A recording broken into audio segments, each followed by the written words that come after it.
Man, this chapter of One Piece is unbelievably controversial. This is actually more controversial than when Saul was revealed to be alive. Oh, absolutely. Because when I did my stream, the comment section was on both YouTube and Twitch, which, by the way, if you don't know, my full stream, link in the box below on the Cole Requiem YouTube channel. But bro, yeah, the comment section, so polarizing, clear red and blue sides.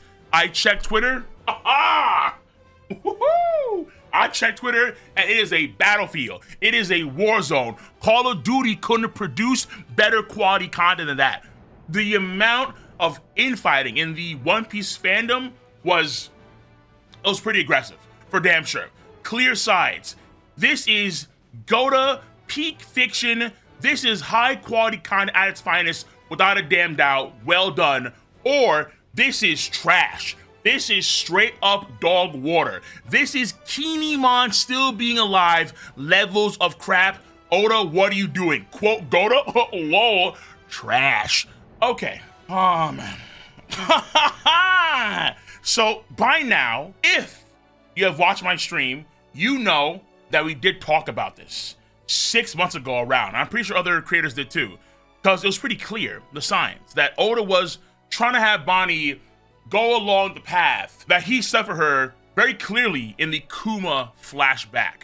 That was around chapter 1101. And even that thumbnail we had was Bonnie in the Gear 5 form.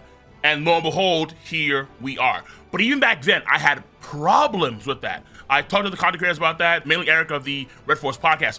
We had problems. But before we get to what obviously is the meat and potatoes, before we get to the substance, let's get to other points in this chapter that are too important to ignore. It's clear what's the most important thing in the chapter, obviously, but let's not ignore the other very important things too.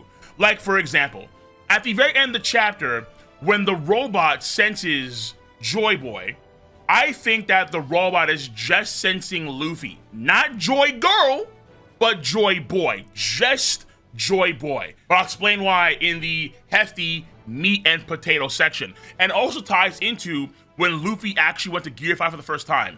If you notice, and this is new in a way. In chapter 1106, when Luffy transforms to Gear 5 and he's eating his full, we see the whole island start to shake. The whole island starts to twerk it up for the sun god, baby. The whole island, dun, dun, dun, dun, dun, dun, dun. And the whole island is gyrating. That's kind of cool, ain't gonna lie to you. Because it can kind of show you like how much just passively he can affect innately. Almost as if he were a Logia Duffery user, like Ace, when he went to Drum Island. And where it normally always snows, it stopped snowing when Ace arrived there. But then, in this chapter, when he goes Gear 5, Luffy does the same thing, but it's almost Whitebeard-esque, where it's also the oceans.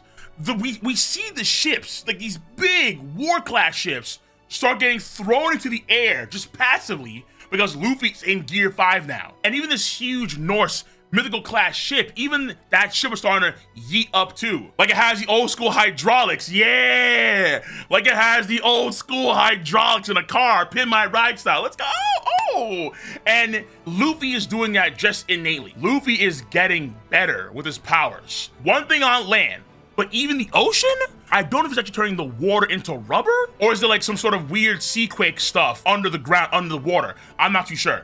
But what he's doing is impressive for damn sure, just innately, passively. Also, big ups to the random giants for blocking some of the attack of Marcus Mars. That kind of caught me off guard. But we can see in this chapter, time and time again, it's referred to that the giants are strong.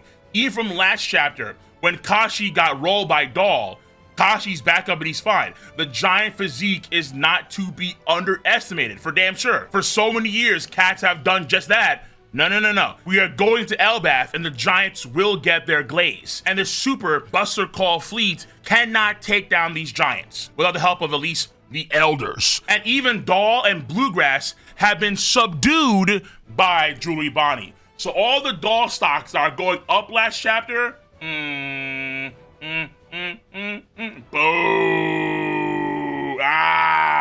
Old school stuff right there. Are you not entertained? Are you not entertained? And it looks like Bonnie has that gun, looking hella menacing, And I was reminded of this where she has an ability that she showcased in chapter 1094 called the NDE, the near-death experience, where she can shoot someone and then they suddenly flash to their death and then turn back to normal and they pass out. So maybe she's imbuing her ability into the gun somehow, and then she targeted Daw and Bluegrass and even the sea beast that she was riding on, Bluegrass was, and turned them all young again. Also, on a side note, that sea beast squeaked. Do giraffes squeak?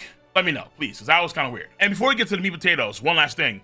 The robot I thought would play a big role this chapter, for damn sure. There's no break, thank Goda. However, the robot got knocked off of the island by Warkery. And as a result, now they have time to refocus their attention on the Vegapunks. And as a huge, massive, absolutely titanic Lilith fanboy, in my heart of hearts, in my kingdom hearts, we are praying, all of us, all four of us, please, do not kill Lilith. That's all I'm asking for. Just don't do it, please, Oda. Please. It's all wholesome. I promise you, it's all wholesome. Now, the chapter pace was pretty good. The chapter is actually pretty spot on. Fundamentally, I think it's undeniable. It's pretty spot on. We do get more of Vegapunk's message at the beginning of the chapter where he says, and their name was, and it just cuts off. So what that means exactly, I'm not too sure. And we have to find out what the Viz says too, because if you don't know, in the last chapter, they end off with the scan version with Mo, like Mother or Morant or Mo Problems. But in the Viz chapter version, it's A. So that kind of leads to the idea that what the scans hit in that last chapter, they're saying also, potentially. So Vegapunk's continued message at the beginning of this chapter could be very different depending on the translation. So we'll take the wait and see approach. But we don't necessarily need the Viz version 4. It's in the chapter because we can all see as clear as day. Bonnie has incorporated the powers of the Nika. What she said in 1101 gave me a Nika-ish future with 2 Ks.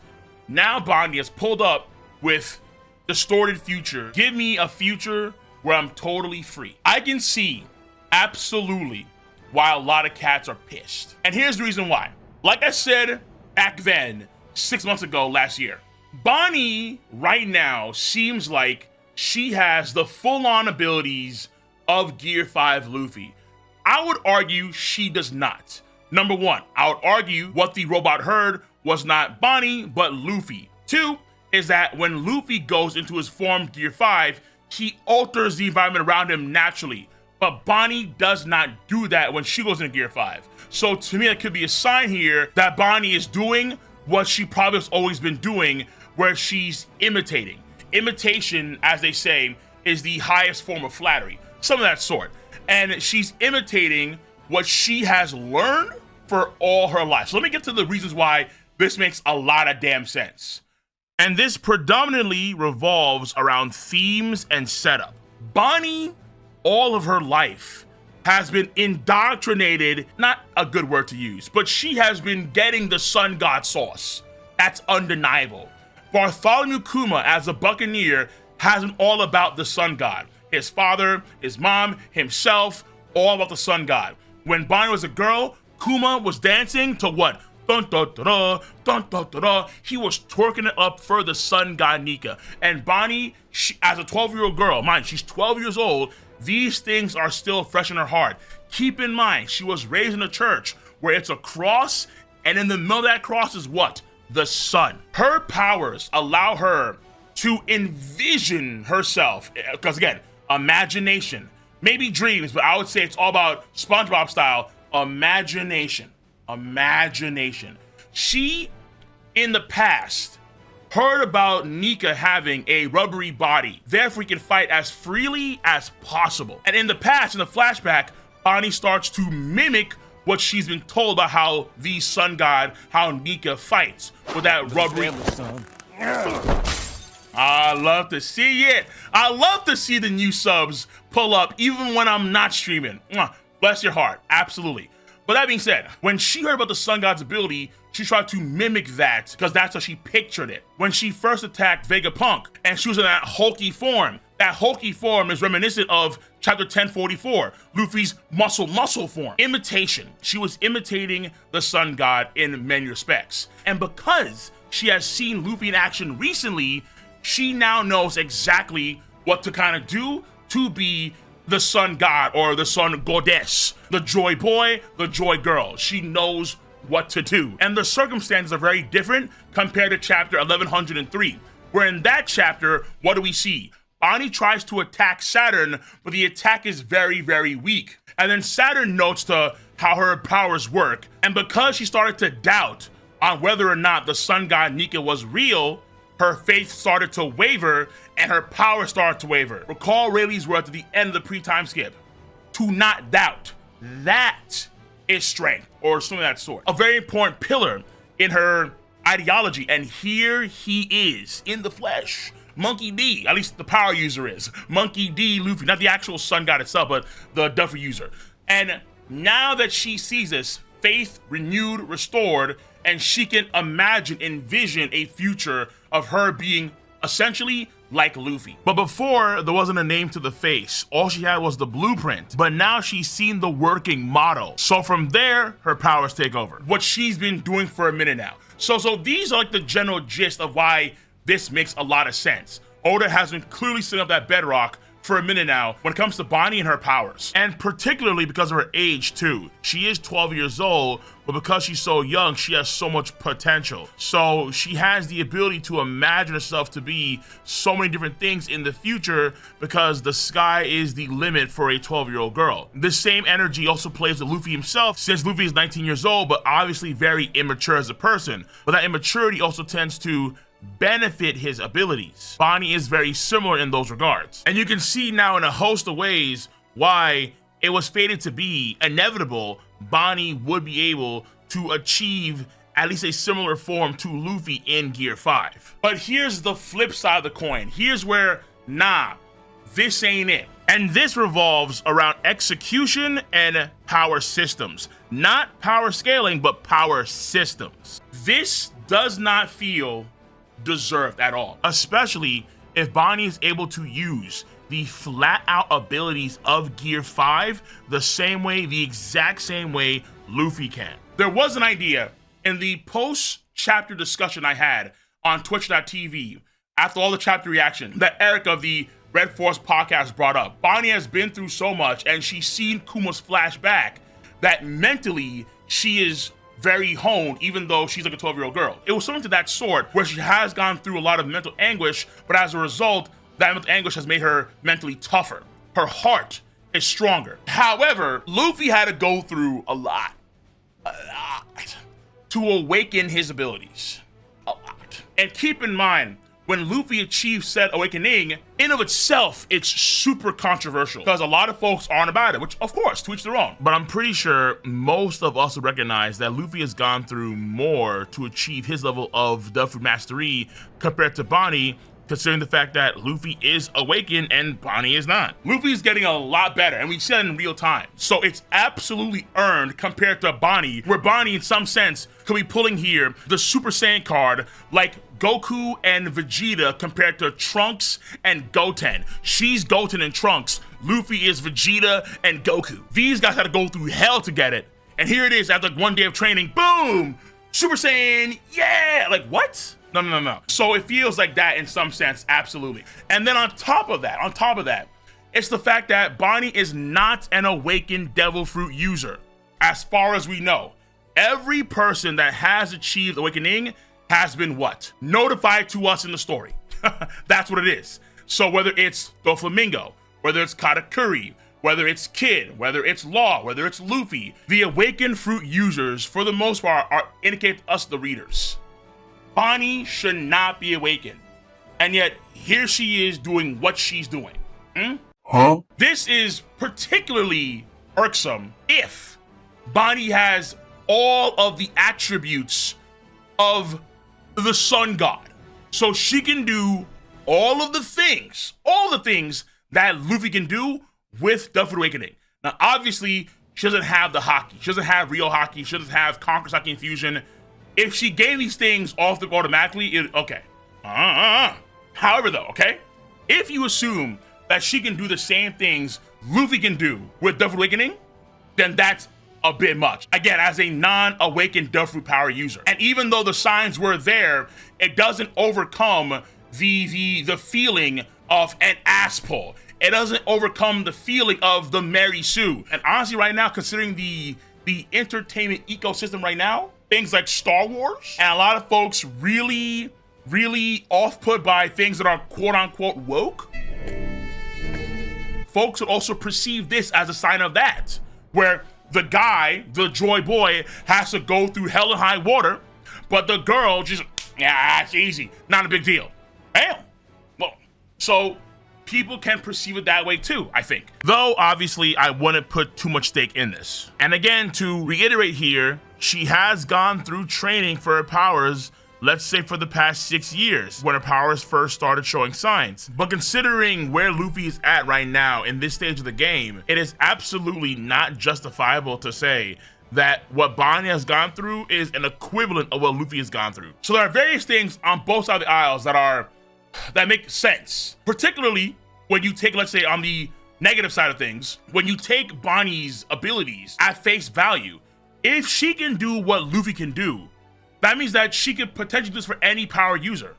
Maybe even, let's say, Logia's, where if she wanted to be the magma person like Akainu, she could be. If she wanted to be the light speed girl like Kizaru, she could be. Could she become the darkness girl like Blackbeard if she wanted to, if she idolized BB that much? And then literally use Kurozu like Blackbeard and negate the abilities of other people? If she really desired and wanted to be like Jack the Drought and be the mammoth girl. Mammoth girls. And it's not just, let's say, applicable to powers too, because we saw a few chapters ago she could turn giant when she fought against Ethan, Venus Juro, alongside Oimo and Kashi. So if she wanted to, could she say, give me a Lunarian-ish future? And could she all of a sudden get the brown skin, get the wings on her back, get the invulnerability powers, and then start flying around like King the Wildfire? If she wanted to, could she say, give me a mink? Ooh, the fairies love this. Give me a mink-ish future, and then she, not only it becomes a mink, but then it's a full moon, and then she goes Sulong like Neko and Inu and Carrot and Wan and all them? Alright, I get it! Oh, you see, that doesn't feel good. That's worse than Goten and Trunks. That's Dragon Ball Super. I'm Khalifa. I feel a tingle in my back. I'm going Super Saiyan. No, shut up, please. That's dumb. The whole point I'm getting at here is that the reason why I say it's very justifiable for many people to say this ain't it, this ain't at all, even though Oda has been setting it up for a minute now, thus you can argue that Gear 5 has in itself been set up for a while, ever since, let's say, the first Red Hawk. You can argue that easily. Well, hold on now. Just because it was set up all that while ago doesn't necessarily mean it was executed well. Particularly when all she needed was a few words of encouragement and she just does it. I would say you can see it as both a positive, clearly positive, because the Monkey Jesus is her role model in many ways as Lenika, but also you can see it as a negative too. That's why you see so many memes about this within the span of 1 or 2 days. And clearly, as I said before in this video, this could be on the verge of damaging irreparably some things about the power system of the story. And this is where I'm gonna take the wait and see approach. And honestly, I think this could be either good or bad, but it depends on the next chapter. Just like with chapter 1044, the Gear 5 reveal, we have a follow-up chapter, 1045, which is the showcase chapter of Gear 5, which is one of the few chapters, along with chapter 1079, the Shanks and Kid chapter, that I gave a 10 out of 10. It was outstanding, phenomenal. I need to see what Bonnie can do. Because I'm not gonna lie to you, and I've discussed this ad nauseum, and I will do another video about the same topic in the near future. I'll have my guys work on that for damn sure. I'll take a part of my stream where I talk about this in greater detail, and that'll be its own video for this channel. I really gotta see Bonnie's powers and how they work in front of Marcus Mars, the warships, whoever the hell. I need to see if she is Nika or is she Nika Light. there is a very big difference between Nika and Nika Light. Because one is potentially, no, it is the craziest, most unpredictable what the F power in the entire verse. The other one attempts to be the craziest what the F zaniest power in the verse. Okay? So I have no chapter rating for today. 0. I can't gauge it appropriately because the massive meat and potatoes is going to depend on what really happens in the next chapter.